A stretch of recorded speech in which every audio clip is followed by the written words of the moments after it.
नमस्कार, बहुत स्वागत है आपका INS 24/7 में। मैं हूं आपके साथ नदीम अहमद। वक्त हो चला है 9 PM का, जिसमें देश दुनिया की तमाम अहम खबरें आप तक पहुंचाते हैं।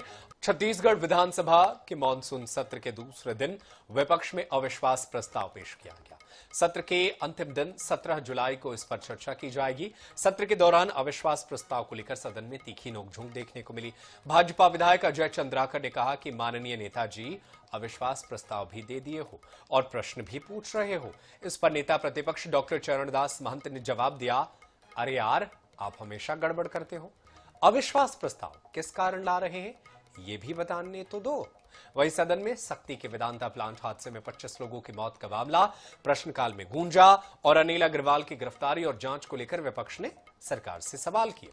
मंत्री के जवाब से असंतुष्ट कांग्रेस विधायकों ने सदन में हंगामा किया और बाद में वॉकआउट कर दिया। उधर सदन में रायपुर की जलापूर्ति, अमृत मिशन और जल जीवन मिशन को लेकर विपक्ष ने सरकार को घेरा। रायपुर शहर में पेयजल संकट, टैंकरों से सप्लाई, अधूरी योजनाओं और अवैध नल कनेक्शनों को लेकर सदन में तीखी नोकझोंक और सवाल जवाब देखने को मिला।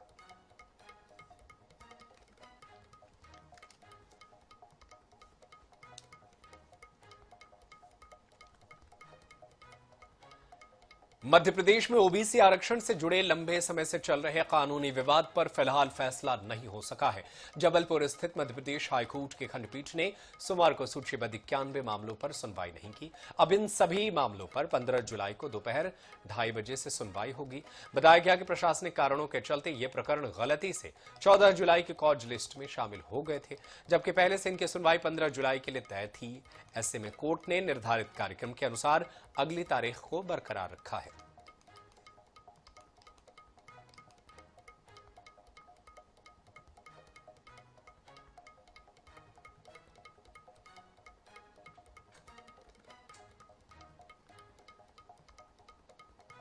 मध्य प्रदेश के धार स्थित भोजशाला और कमाल मौला परिसर विवाद में सुप्रीम कोर्ट ने अहम अंतरिम आदेश दिया है।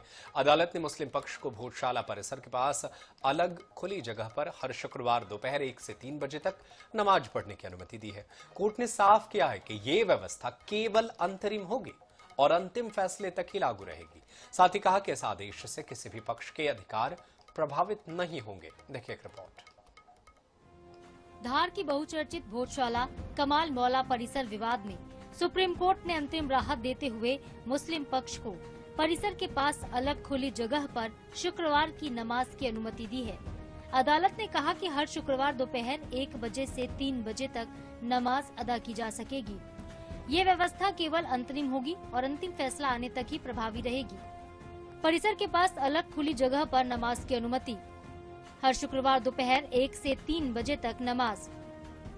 आदेश विदाउट प्रिजुडिस यानी किसी पक्ष के अधिकार प्रभावित नहीं होंगे। व्यवस्था केवल अंतरिम रहेगी। अंतिम फैसला आने तक व्यवस्था रहेगी लागू। मामले की सुनवाई CJI के द्वारा नामित पीठ करेगी।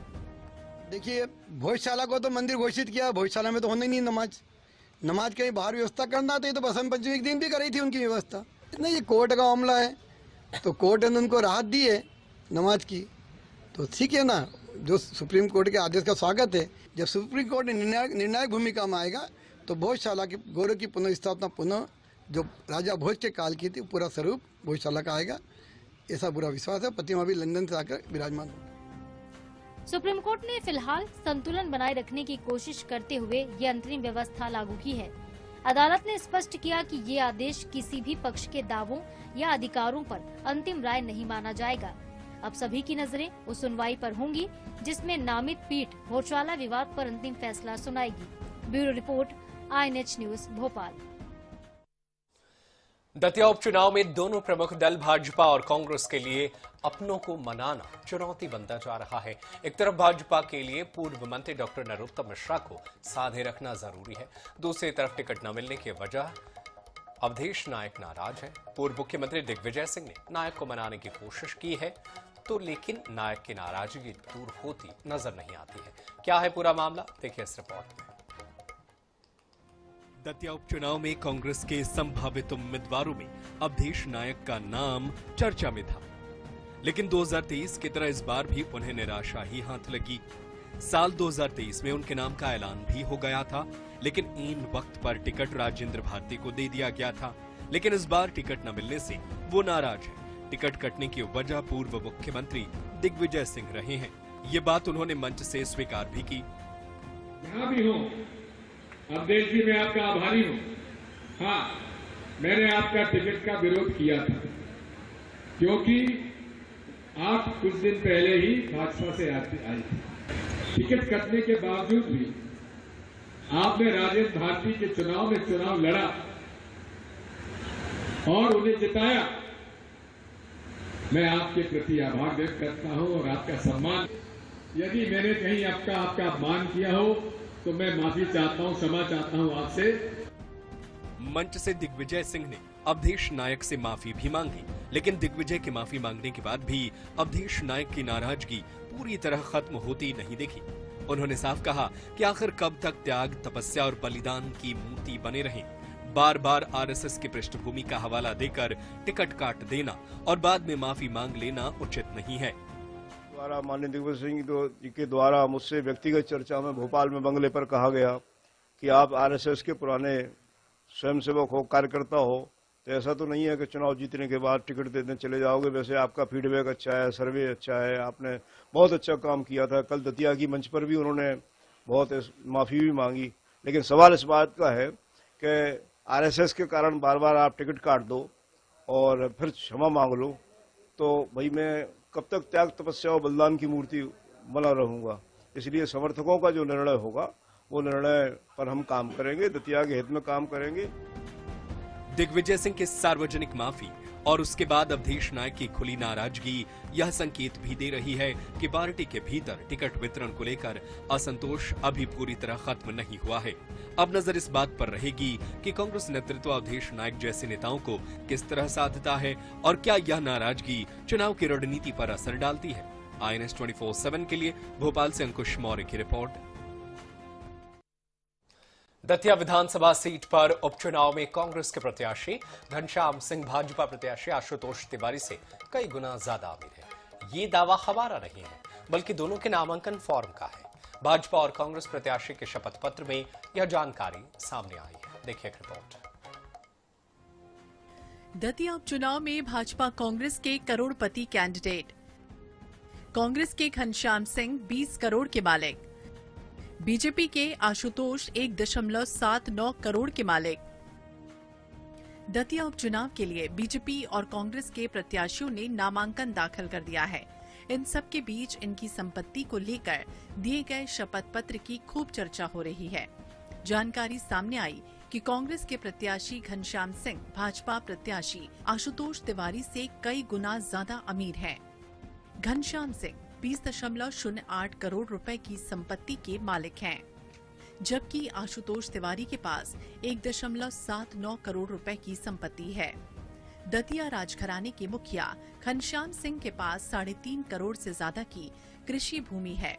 2.5 करोड़ की गैर कृषि भूमि के साथ साथ कमर्शियल बिल्डिंग्स भी है। घनश्याम सिंह के पास 1.80 लाख रुपए कैश है। आशुतोष के पास 1,54,500 रुपए की नकदी है। आशुतोष के पास बैंकों का कुल 11.83 लाख रुपए का कर्ज है, जबकि घनश्याम सिंह पर 5.63 लाख रुपए की देनदारी है। दोनों की पत्नियों की संपत्ति का अंतर ठीक उलट है। घनश्याम सिंह की पत्नी के पास करीब 84.17 लाख रुपए की संपत्ति है। आशुतोष की पत्नी कल्पना के पास करीब 1.76 करोड़ रुपए की मलकियत है, जिसमें अकेले उनके पास 1.31 करोड़ रुपए की कृषि भूमि शामिल है। घनश्याम सिंह के खिलाफ 3 केस रजिस्टर्ड हैं। आशुतोष का कोई भी आपराधिक रिकॉर्ड नहीं है। सोना रखने के मामले में पत्नियां अपने अपने पतियों से आगे हैं। घनश्याम सिंह के पास कुल 240 ग्राम सोना है, जबकि उनकी पत्नी के पास करीब 580 ग्राम सोना है। वहीं आशुतोष के पास 80 ग्राम सोना है। पत्नी कल्पना के पास 312 ग्राम सोना है। Bureau report INH 24/7। भोपाल के चर्चित विशाल शर्मा डेथ केस में बड़ा अपडेट सामने आया है। भोपाल कोर्ट ने केस की आरोपी पूर्व जज गिरिबाला सिंह और उनके बेटे समर्थ सिंह को फिलहाल कोई राहत नहीं दी है। मंगलवार को वीडियो कॉन्फ्रेंसिंग के जरिए जस्टिस अनुदिता गुप्ता के कोर्ट में सुनवाई हुई। कोर्ट ने दोनों की न्यायिक हिरासत 28 जुलाई तक बढ़ा दी है। इसका मतलब मां बेटे अभी भोपाल जेल में ही रहेंगे।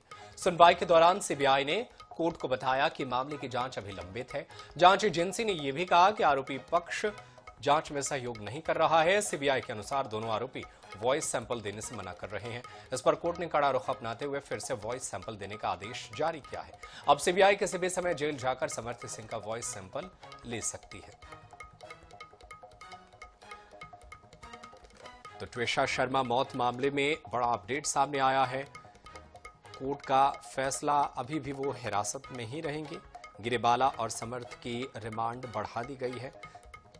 28 जुलाई तक इनकी रिमांड बढ़ाई गई है और अब इन्हें दोबारा से अपने वॉइस सैंपल देने को कहा गया है।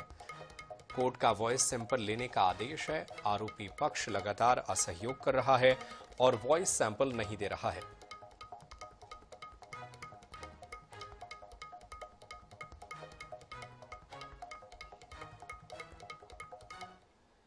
राजा रघुवंशी हत्याकांड केस में सुप्रीम कोर्ट में आज होने वाली सुनवाई टल गई। अब अगली सुनवाई 21 जुलाई को होगी। यह सुनवाई राजा हत्याकांड की मुख्य आरोपी सोनम रघुवंशी की जमानत के खिलाफ मेघालय सरकार की याचिका पर होनी है। जस्टिस मनोज मिश्रा और जस्टिस चंद्रशेखर की बेंच ने मेघालय सरकार से सोनम को गिरफ्तारी के समय दिए गए गिरफ्तारी के आधार की प्रति पेश करने को कहा है। दरअसल ट्रायल कोर्ट ने सोनम को इस आधार पर जमानत दी थी कि गिरफ्तारी के समय उसे कानून के अनुसार गिरफ्तारी के आधार उपलब्ध नहीं कराए गए थे। बाद में मेघालय हाई कोर्ट ने भी इस आदेश को बरकरार रखा। मेघालय सरकार का कहना है कि सोनम की गिरफ्तारी के आधार बताए गए थे। विवाद केवल एक टाइपिंग की गलती का है।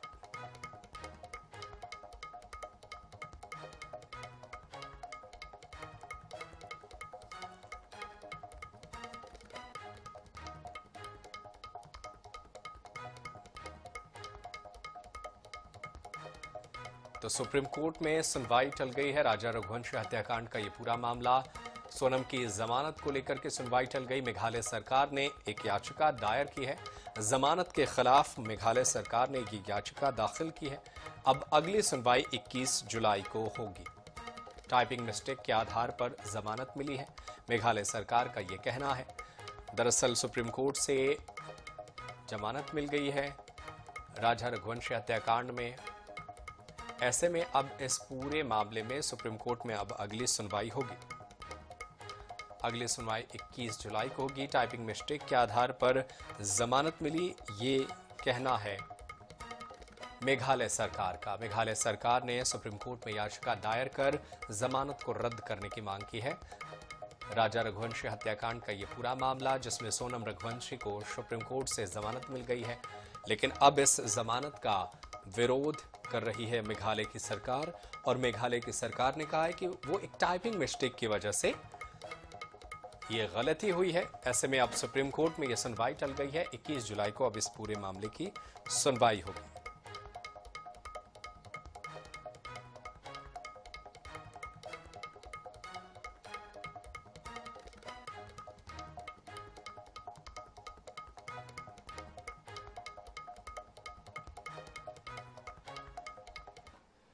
मध्य प्रदेश में प्रमोशन पर आरक्षण मामले को लेकर मंगलवार को हाईकोर्ट में पुनः सुनवाई हुई। एक्टिंग चीफ जस्टिस की गठित स्पेशल बेंच ने मामले पर सुनवाई की, जिसमें राज्य सरकार ने हाईकोर्ट में अपना पक्ष रखते हुए जवाब पेश किया। राज्य सरकार का कहना था कि पिछड़ेपन और प्रतिनिधित्व के आंकड़ों के आधार पर हम प्रमोशंस दे रहे हैं। हाईकोर्ट ने सरकार का जवाब सुनने के बाद निर्देश दिए हैं कि याचिकाकर्ता के साथ कर्मचारियों के डेटा का साझा किया जाए। यह कहते हुए हाईकोर्ट ने याचिकाकर्ताओं को बहस के लिए वक्त भी दिया। जस्टिस विनय सराफ और जस्टिस विवेक अग्रवाल की डिवीजन बेंच ने मामले पर सुनवाई करते हुए अगली सुनवाई की तारीख 21 जुलाई तय की है।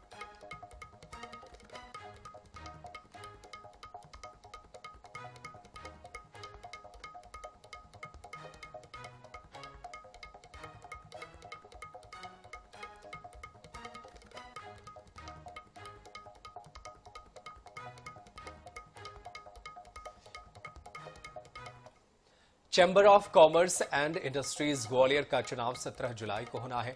अध्यक्ष, उपाध्यक्ष, सचिव और कोषाध्यक्ष सहित 6 पदों के लिए चुनाव हो रहे हैं, जिसमें व्हाइट हाउस और क्रिएटिव हाउस के प्रत्याशी चुनावी मैदान में हैं। प्रचार भी तेजी से चल रहा है। 17 जुलाई को चैम्बर के 3500 व्यापारी अपने मताधिकार का उपयोग करेंगे। वहीं मतदान की तैयारियों को लेकर कलेक्ट्रेट के सभागार में एक बैठक बुलाई गई और चुनाव की शांतिपूर्वक ढंग से संपन्न कराने की अपील की गई।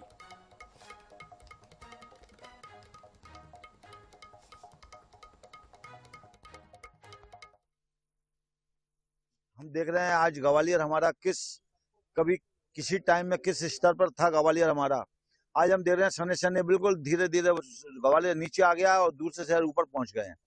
तो आज हमको उस चीज पे जन को उस पर जागृत होना पड़ेगा, चेतना उसमें अपने अंदर लाना पड़ेगी। ग्वालियर के विकास को लेके अपने आप को आग लगाना पड़ेगी। हम अब नहीं रुकेंगे और ग्वालियर का विकास नहीं रुकेगा। इस बार हमारे चैम्बर व्हाइट हाउस ने तय किया है कि कार्य को विकेंद्रीकृत किया जाएगा, न कि केंद्रीकृत। अभी तक जो सत्ता और जो पूरी जिम्मेदारी रहती है वो कुछ 1-2 पदों पर देखने को आपको मिलती है, लेकिन अब के चैम्बर में आपको जो 6 पद हैं हमारे, उन सब पर सबका काम होगा और सबको जिम्मेदारियां दी जाएंगी। मैंने अपना काम चुन लिया है। मैं जीएसटी से रिलेटेड शहर की सड़कों और स्वच्छता को लेकर के आपके लिए काम करूंगा। और ग्वालियर के बाहर जो आज बच्चे जा रहे हैं, जिनको कोई काम ग्वालियर में नहीं मिल पा रहा है, उनके लिए नए इंडस्ट्रीज यूनिट्स लगाना और यहाँ व्यापारिक माहौल एक पैदा करना, मैं उसके लिए आप सब लोगों के लिए साथ रहूंगा आपके साथ। मैहर में आईएनएच न्यूज के खबर का बड़ा असर हुआ है। जिले के नादन गांव में 10 सालों से बीच सड़क पर खड़ा बिजली का खंभा आखिरकार हटा दिया गया। खबर दिखाए जाने के बाद जिला कलेक्टर विदिशा मुखर्जी ने मामले में तत्काल संज्ञान लेते हुए संबंधित विभाग को कार्रवाई के निर्देश दिए, जिसके बाद विभागीय टीम मौके पर पहुंची और सड़क के बीच खड़े पोल को हटाया गया। वहीं पोल हटने से ग्रामीणों ने राहत की सांस ली है और त्वरित कार्रवाई के लिए जिला प्रशासन और कलेक्टर को आभार जताया है। तो ये तस्वीरें INS 24/7 ने इस खबर को प्रमुखता से दिखाया था। दरअसल पिछले कई सालों से ये पोल बीच सड़क पर मौजूद था, हटाया नहीं जा रहा था, लेकिन जब INS 24/7 ने इस खबर को दिखाया तो उसके बाद से कलेक्टर ने इस पूरे मामले में आदेश जारी किए और अब जाकर के इस पोल को बीच सड़क से हटा दिया गया है।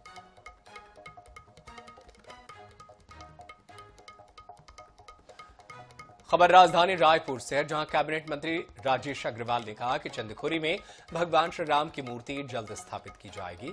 उन्होंने बताया कि वर्तमान स्थान से मूर्ति को विधिवत चंदखुरी स्थानांतरित किया जा रहा है। मूर्ति स्थापना की पूरी प्रक्रिया ट्रस्ट की ओर से शुभ मुहूर्त के अनुसार संपन्न कराई जाएगी। मंत्री ने कहा कि स्थानांतरण के दौरान यह सुनिश्चित किया जाएगा कि पुरानी मूर्ति किसी भी तरह से खंडित न हो। साथ ही पुरानी मूर्ति का भी सम्मानपूर्वक किसी उपयुक्त स्थान पर पुनर्स्थापन किया जाएगा। सरकार और ट्रस्ट धार्मिक परंपरा और श्रद्धालुओं की भावनाओं का पूरा सम्मान करते हुए सभी प्रक्रिया पूरी करेंगे।